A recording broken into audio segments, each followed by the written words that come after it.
The marketplace started in 2010 when a group of residents from the Columbia Heights community came together and they wanted a farmer's market and a fine arts market. It's all about healthy food grown close to home. I work for Springfield Farms in Rockwall, Maryland. I just live like 10 minutes away from here. My name is Matt Harsh. My wife and I run Chesley Vegetable Farms. We're out of Smithsburg, Maryland. I live in this neighborhood. I love this neighborhood. I was a community organizer in this neighborhood in the 1960s. Columbia Heights is extremely dense and racially and economically diverse neighborhood. When my wife and I got married, we started doing markets together, and it's just a great way to meet people. It's a great way to sell produce and interact with customers. It's a much more rewarding way of farming, I think, rather than just putting things in boxes and shipping them to wholesalers or selling things to processors. You get to actually interact with the people that are consuming your food. Our great big Panda Campagna, which this bread right here, which takes 3 days to make, but it lasts, a week or more. This is the old-fashioned way of making bread, where you bake a giant loaf, and it's 100% sourdough, so it lasts a lot longer.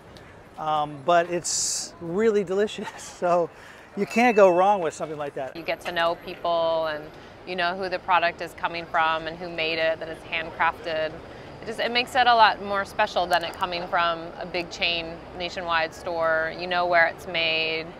You know that it's not made in a sweatshop in another country far away. We constantly have these comments, oh, I haven't tasted fruit like this since I grew up on my grandmother's farm, or stuff like that. Most of the stuff from the grocery store, not everything, but a lot of things are trucked in from the Pacific Northwest. Most fresh produce that comes through the grocery store goes through a really long supply chain, and so it has to be picked much greener than what we can pick our product, and everything that we bring to market is so incredibly fresh. I mean, most of the stuff we sold here today was just picked yesterday.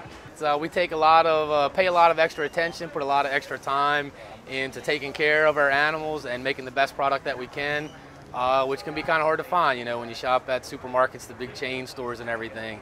And we definitely put in a lot of extra time to do the best product that we can. So, well, we do the breeds of animal that we raise actually produce.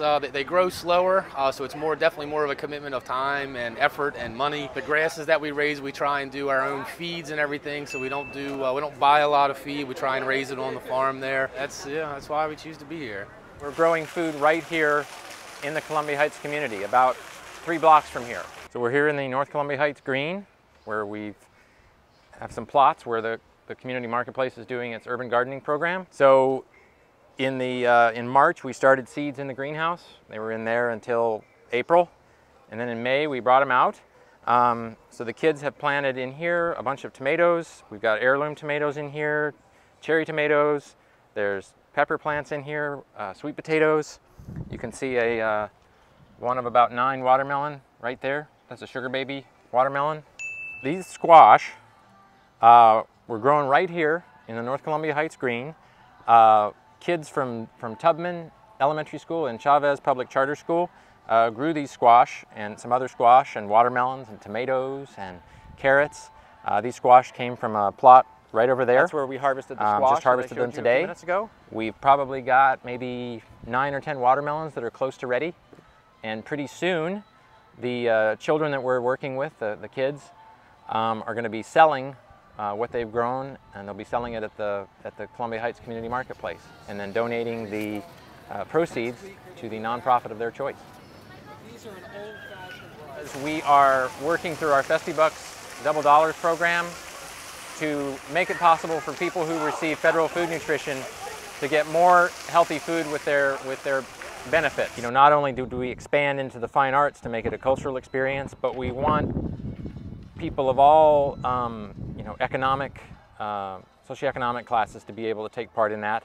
So we went beyond accepting federal food benefits. We do accept SNAP, which is food stamps, and we also accept WIC, Women, Infant, and Children, and Senior get fresh checks.